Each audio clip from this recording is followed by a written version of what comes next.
ಯಾರೋ ಪಾಪ ಫೋನ್ ಬೀಳಿಸ್ಕೊಬಿಟ್ಟಿದ್ದಾರೆ. ನಿದ್ದೆ ಮಾಡಿದ್ರ ಮಾಡಿಲ್ಲ, ಫೋನ್ ಕಳ್ಕೊಂಡ್ರಲ್ಲ, ರಾಯರೇ ಸಿಕ್ಕಂಗೆ ಮಾಡಿದ್ದಾರೆ ಬಿಡಿ. ಮೊನ್ನೆ ಒಂದು ವಿಡಿಯೋದಲ್ಲಿ ನನಗೆ ಒಂದು ಮಂಡ್ಯದ ಹತ್ರ ಒಂದು ಫೋನ್ ಸಿಕ್ಕಿದೆ ಅಂತ ಹೇಳಿದ್ನಲ್ಲ, ಆ ಫೋನ್ನ ನಿಜವಾದ ಓನರ್ ಇವತ್ತು ಬಂದಿದ್ದಾರೆ.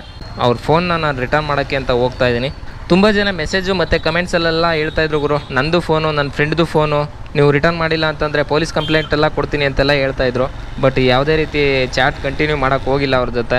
ಯಾರೂ ಕೂಡ ಫೋನ್ನ ನಿಜವಾದ ಓನರ್ ಹೆಸರು ಹೇಳಲಿಲ್ಲ, ಮತ್ತು ಆ ಡಿ ಪಿಯಲ್ಲಿ ಯಾರ್ದು ಫೋಟೋ ಇದೆ ಅಂತ ಕೂಡ ಹೇಳಲಿಲ್ಲ. 3 ದಿನ ಆದಮೇಲೆ ನನ್ನ ವೀಡಿಯೋನ ಒಬ್ಬರು ಸಂತು ಅಂತ ನಮ್ಮ ಚಾಮರಾಜನಗರದವರು ಅವರು ಕರೆಕ್ಟಾಗಿ ಹೇಳಿದ್ರು, ಸರ್ ಆ ಫೋನ್ ಓನರ್ ಹೆಸರು ಬಂದು ಸಂದೇಶ್ KRS ಅಂತ, ಆ ಫೋನ್ DPಯಲ್ಲಿ ಕೂಡ ಅವ್ರ ಮಗಳು ಫೋಟೋ ಹಾಕ್ಕೊಂಡಿದ್ದಾರೆ, ಚಿಕ್ಕ ಪಾಪುದು ಅಂತ ಹೇಳಿದ್ರು. ಕರೆಕ್ಟಾಗಿ ಅವ್ರದ್ದೇ ಅಂತ ನಂಗೆ ಗೊತ್ತಾಯಿತು.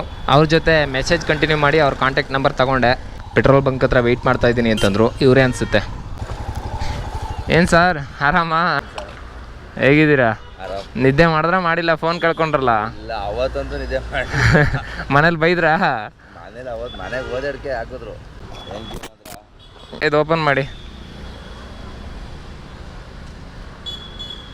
Okay, nice sir. ಸರ್ ನಿಮ್ಮ ಹೆಸರು? ಖುಷಿ ಆಯ್ತಾ? ಯಾವ್ಯಾವ ದೇವ್ರು ಬೇಡ್ಕೊಂಡ್ರಿ? ರಾಯರು ನಂಬಿದೆ, ರಾಯರು, ಆಂಜನೇಯ, ಶನೇಶ್ವರ. ನಾನು ಅವಾಗಿಂದನೂ ನಂಬಿ ಬಂದಿದ್ದು. ರಾಯರೇ ಸಿಕ್ಕಂಗೆ ಮಾಡಿದ್ದಾರೆ ಬಿಡಿ. ಅವರೇ ಮಾಡಿರೋದು. ಅವ್ರಿಗೆ ಅವ್ರ ಮೇಲೆ ಭಾರ ಹಾಕ್ಬಿಟ್ಟು ಬಿಟ್ಬಿಟ್ಟಿದೆ. Okay sir, thank you sir. ಅದೊಂದು ಕಳಿಸ್ಬಿಡಿ ನನಗೆ. ಸರಿ ಸರ್, ಓಕೆ ಬರ್ತೀನಿ. ಸಿಗ್ಲೇಬೇಕು. ಸರಿ ಸರ್, ಓಕೆ. ಆಮೇಲೆ ನೀವು ಬಂದ್ಬಿಟ್ಟು ನಾವು ಕಂಡುಹಿಡಿಯೋಕ್ಕಾಗಲ್ಲ. ನೀವೇ ಕಾಲ್ ಮಾಡಿ. ಖಂಡಿತ ಬರ್ತೀನಿ ಸರ್. ನಿಮ್ಗೆ ಫೋನ್ ಮಾಡಿದ್ರೆ ಕಾಂಟ್ಯಾಕ್ಟ್ ಮಾಡಿ ಸಿಗೋಣ ಸರ್. ಓಕೆ ಸರ್, ಬಾಯ್. ಫುಲ್ ಖುಷಿ ಆಗ್ಬಿಟ್ರು ಗುರು.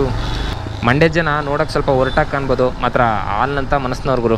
ಮಂಡ್ಯದಲ್ಲಿ ನನಗೆ ತುಂಬ ಜನ ಫ್ರೆಂಡ್ಸ್ ಇದ್ದಾರೆ. ಫ್ರೆಂಡ್ಶಿಪ್ಗೂ ಅಷ್ಟೇ ಬೆಲೆ ಕೊಡ್ತಾರೆ. ನಮ್ಮ ಅಣ್ಣ ತಮ್ಮನಿಗೋಸ್ಕರ ನಾನು ಏನು ಬೇಕಾದ್ರೂ ಮಾಡ್ತೀನಿ.